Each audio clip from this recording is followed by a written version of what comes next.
All right, we are on page 29, starting near the top. We're going to start at he offered. He offered to help George.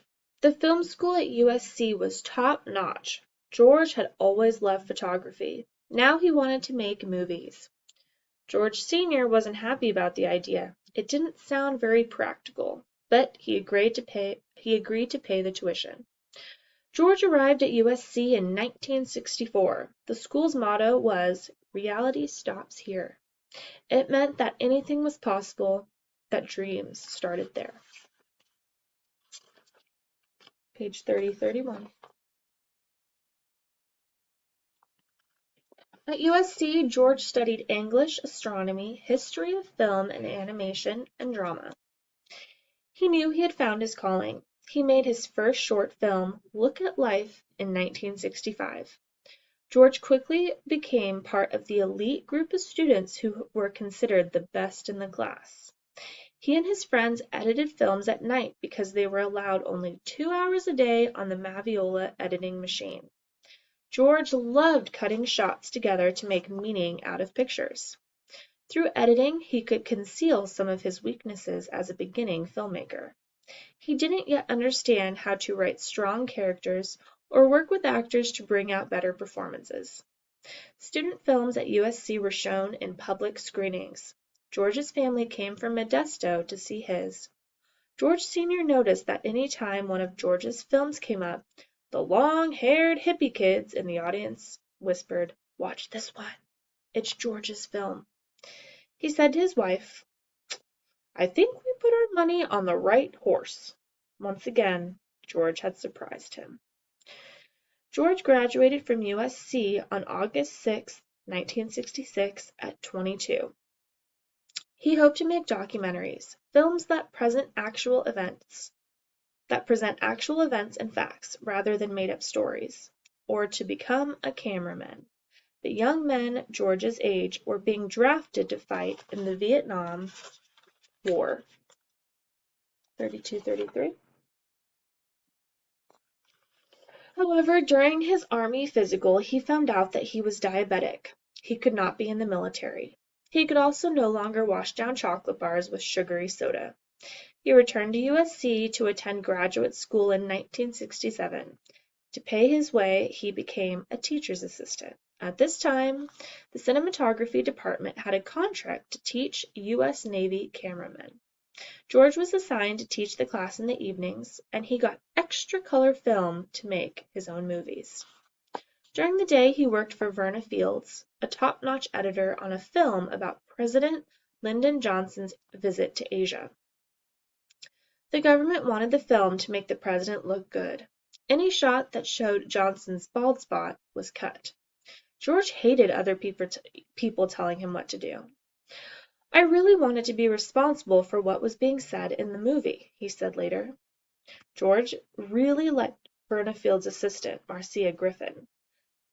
Marcia, a talented editor, who fought her way into the male-dominated industry as an assistant. George had never had a real girlfriend, but he and Marcia soon began dating. 34-35. While teaching at night, George shot his own films during the day. His biggest project was electronic Labyrinth, THX 1138 4EB, the story of a man in a futuristic world. George called it a science fiction documentary. He recruited half his Navy class as his crew. They were fascinated by his story of what life might be like in the future.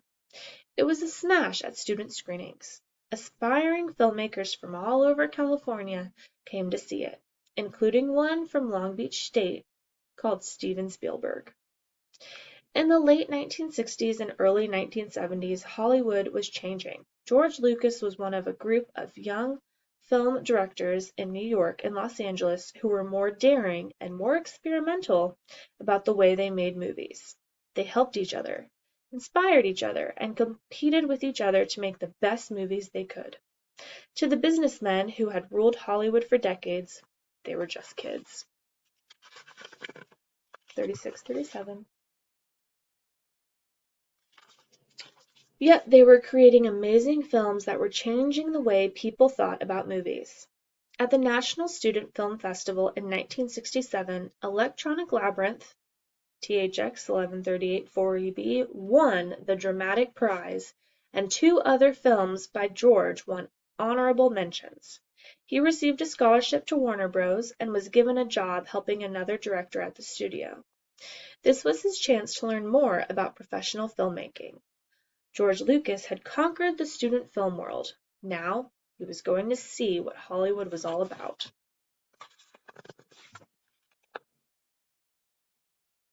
New Hollywood. Steven Spielberg studied at California State University, Long Beach. He created the summer blockbuster in 1975 with his movie Jaws, the story of a seaside town menaced by a great white shark, which became the top-grossing film in history up to that time. He later created classic science fiction movies like Close Encounters of the Third Kind and E.T., and after that, powerful historical dramas like Schindler's List, Saving Private Ryan, and Lincoln. Martin Scorsese went to New York University. He electrified audiences with movies set on the mean streets of New York where he had grown up. His movies include Raging Bull, 1980, Goodfellas, 1990, and The Departed, 2006. Francis Ford Coppola graduated from the University of California, Los Angeles. He was George's mentor and friend. His films, The Godfather and The Godfather Part 2, earned him a well-deserved reputation as a master filmmaker. Apocalypse Now, 1979, set in Vietnam and based on an idea George had back at USC, is now considered by many to be one of the best films ever made. Brian De Palma attended Columbia University in New York City. He became famous for thrillers like Sisters, 1973, Carrie, 1976, and Dressed to Kill, 1980. He went on to make big-budget hits like Scarface, 1983, The Untouchables, 1987, and Mission Impossible, 1996. Chapter 4, THX 1138. At Warner Bros., George was assigned to work on a movie called Finian's Rainbow. The director was Francis Ford Coppola. Coppola was a hero to Lucas. He was 5 years older and a UCLA graduate. Coppola noticed the skinny kid watching him, and the two became friends. Unlike George, Coppola was big, lively, and loud. But George found the movie they were working on boring. He decided to hunt down unguarded film stock to use for a movie of his own. "What do you mean you're leaving? Aren't I entertaining enough?" Coppola demanded. "There's nothing to do here," George said. Coppola promised to find him something to do. The two argued about Finian's Rainbow, but Coppola would often give in, saying, "You're a stinky kid, you do what you want." George loved the work enough to work with Coppola on his next movie too, The Rain People, filmed in New York. Marcia had editing jobs elsewhere. He missed her. When she came to visit him, he asked her to marry him. 42, 43. Coppola wanted to make George's students' film Electronic Labyrinth THX 1138 4EB onto a longer film. He made a deal with Warner Bros. He would bring the studio new ideas, and Warner Bros. Would pay him to develop them into movies. George got $15,000 to write a new script for THX 1138 and direct it. Coppola and George then created their own company called American Zotrope to develop and produce the film. George married Marcia on February 22, 1969. They moved to Mill Valley, California, and Marcia found work as an editor.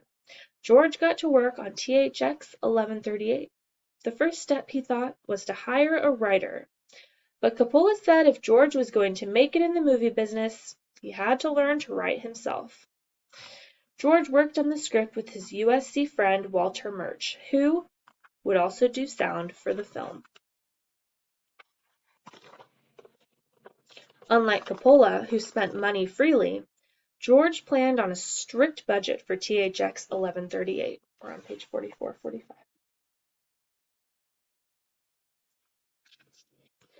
He had 10 weeks to shoot, the same time it took to film his short 15-minute student film version, beginning September 22, 1969.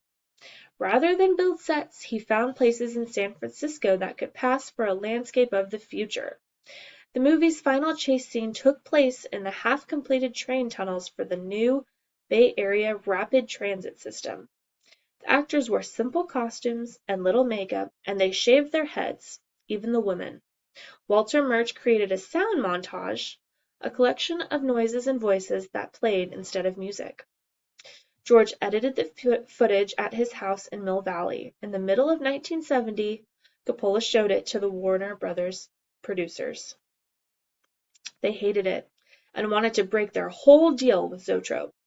But Warner Bros. Did release the film on March 11, 1971. THX 1138 wasn't a hit. Warner refused to make any other movies with American Zotrope.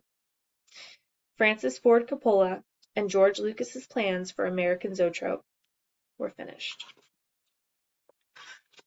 Chapter 5, Graffiti Gamble, 46, 4011, 46, 47.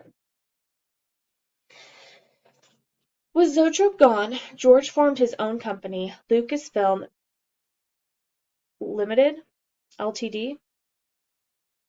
He considered trying to write a screenplay about the Vietnam War called Apocalypse Now, but in 1971, no one was interested in producing a movie about the war in Vietnam. So George put that idea on hold. Instead, he began working on a movie about his own teenage years. He loved driving up and down the streets of Modesto. Maybe movie audiences would be interested in a story about cruising. He called it American Graffiti.